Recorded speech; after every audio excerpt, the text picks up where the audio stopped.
What's up, YouTube? Welcome to yet another episode of the MMA Show. Thank you guys so much for tuning in. I hope that all of you are having a fantastic day so far. Excited for this weekend's fights, UFC Fight Night. However, today we are going to talk about something else. Today, I just want to have a little dialogue, a little conversation about what's been going on at the Olympics. Mainly because, this kind of spills over also into the world of combat sports and MMA as well, because this is a conversation that it's been happening for quite a number of years now, obviously. But yeah, if you haven't been following along, there is currently a situation at the Olympics where a boxer by the name of Iman Khalif, sorry for pronouncing that wrong, by the way, she is representing the country of Algeria at the Olympics in boxing as a female.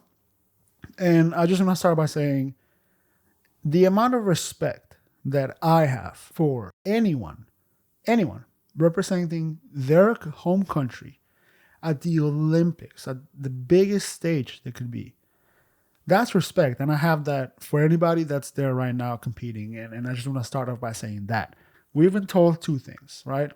We've been told super fast by social media, by the whole world. If you go on Twitter, if you go on Instagram, that's all you see on YouTube, that there is a trans man that identifies as a woman that is at the Olympics boxing against females. Okay, that's what we are being told on one side.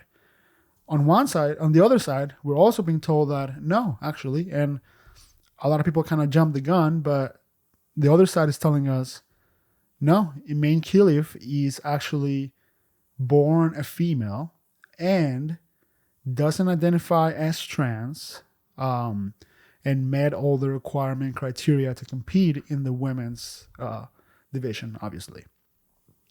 So we are getting those two things from each side. Now, I think there's a few things going on here, okay? I think that the world hears trans men fighting females, and just anybody and everybody loses their shit and couldn't run to Twitter fast enough to tweet about it, right?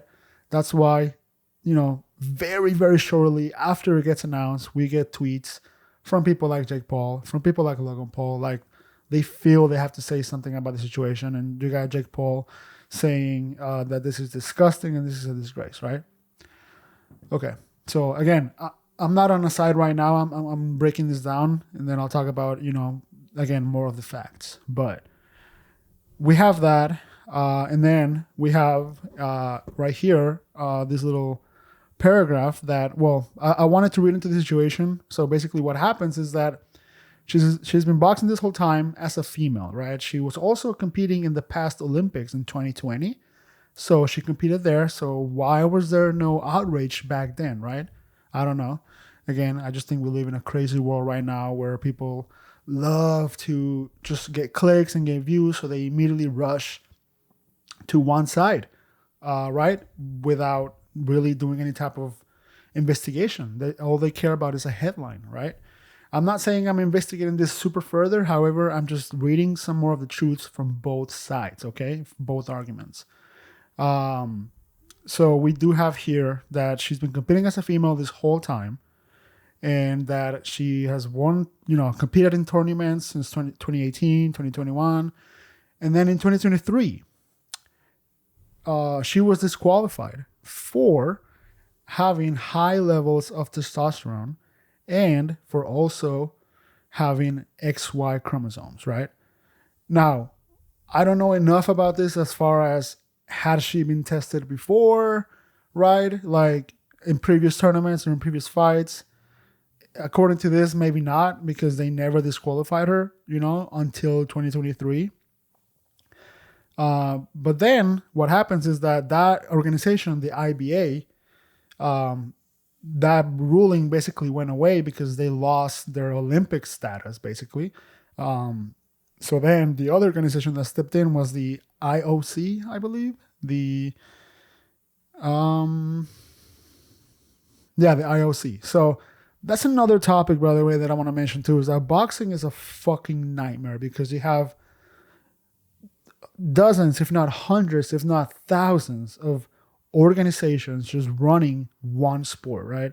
You fucking have it's a nightmare. It's a fucking nightmare. So you get situations like this where they have their own rules, but they over here have their own rules, and then they have their own belt, their whole, so it's just a fucking nightmare. A fucking nightmare. I just want to say that, which is why I kind of stick to MMA a lot. I'm not gonna lie. So because now the Olympics were no longer handled by the IBA, but now they were handled by the IOC. They changed the ruling and they said, hey, Iman Khalif meets every single criteria to fight as a woman versus woman. So boom. So that's where that's at.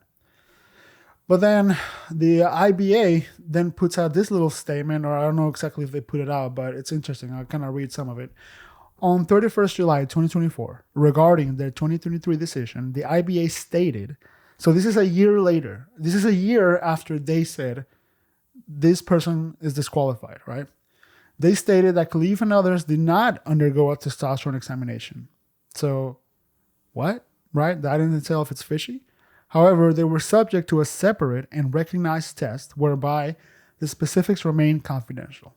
Okay, so they didn't necessarily found out that they had high levels of testosterone because you didn't test them for testosterone, but you did test them for something else. You just can't tell us. Okay. They were found, however, so even though they can't tell us what they got tested for, so their main statement was that they were found to have competitive advantages over other female competitors. And this is for Iman, by the way, and this is for another. She was not the only one. There was one more boxer in here. However, they were found to have competitive advantage over other female competitors. The following day, the IOC released their own statement in response, stating that their decision was sudden and arbitrary and without any due process.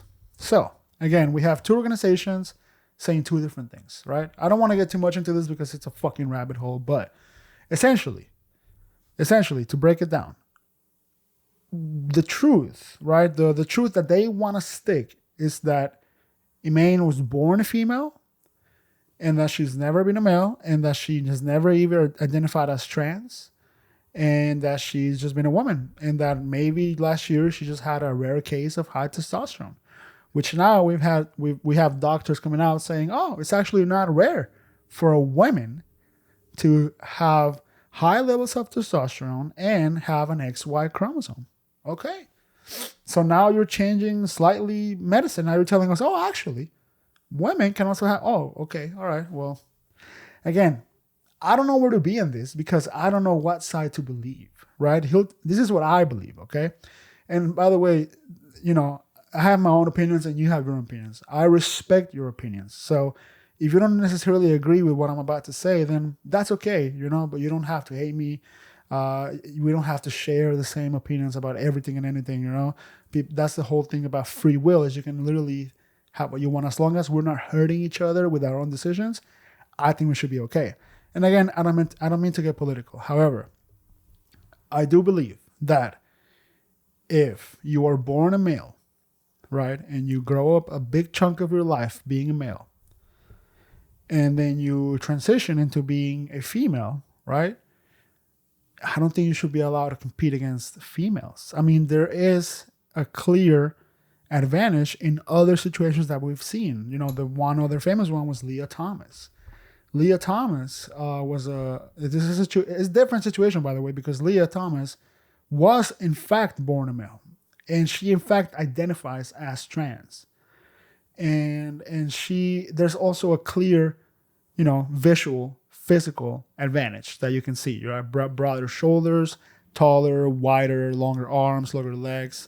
It's a visible advantage that we can all see, right? In those cases, I think, you should not be able to compete. Now, is this a case where Iman Khalif is really a woman and she just has really high levels of testosterone? She's just a really manly woman? Yeah, I mean, I guess that could happen. I'm not a doctor, but I guess that could happen. So if that's the case, what the fuck are we even talking about, okay? If we know 100% for a fact that her birth certificate is female, then what the fuck is all the outrage for, But But again, we just don't know. We've been told two things, and this is the main issue with this culture right now, is that we're always seeing two things, and it literally just depends on how much you're on social media. Because if you're on Twitter at noon, you might get this article.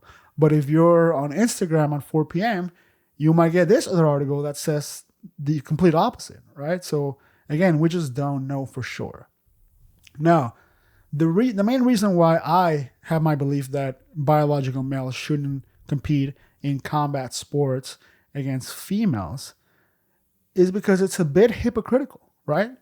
Because now, where do we draw a line? Now we're allowing a male to legally commit battery.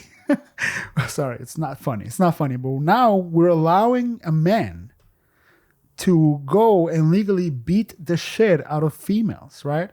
Again, I'm not talking about this situation right now, remain Khalif, but it's clear to me that if we see a born male turn female go and compete boxing and just knock out chicks left and right, I'm sorry, but that seems wrong, bro. Like, I love women. I have a mom. I have a girlfriend. I'm actually about to have a daughter as well, if you guys didn't know. I love women. I don't want women to get beat up by a male. Like, that's so hypocritical of anybody that is in support of women, that loves women, that has a mother, okay? Sorry, but that's just what I believe. And again, we don't have to agree.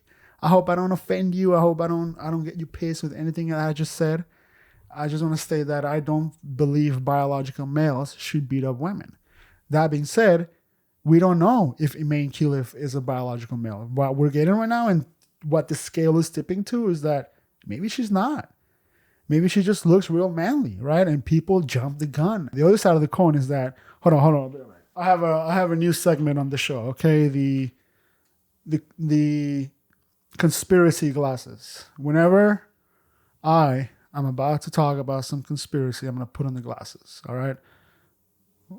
Whatever. What if someone in a position of power, whoever it might be, in the Olympics, in the IOC, in the fucking Illuminati, whoever, came to Imaine Khalif and say, hey, we'll help you. We'll help you kind of, your medical history, your birth certificate, don't worry. We'll help you. We'll help you out with that. You just have to identify as a female. You just have to lie, right? Identify as a female, and let's go win some gold. Let's go get some fucking gold at the Olympics. Don't worry about the decision from last year that you were disqualified. Don't worry about that. We'll take care of that as well. All you have to do is identify as a woman, and let's get some fucking gold up in this bitch. Maybe not. I don't know. That seems like a bit of a stretch, right? But again, if that is correct, then what the fuck are we doing here, right? If they're that corrupt, if they're that dirty, what are we doing here? But again, most likely than not, we don't live in a movie, so I don't think that's the case. I think that this is this could be a I don't know, chat. I don't know. Just fucking leave me a comment. Let me know what you're thinking. Peace.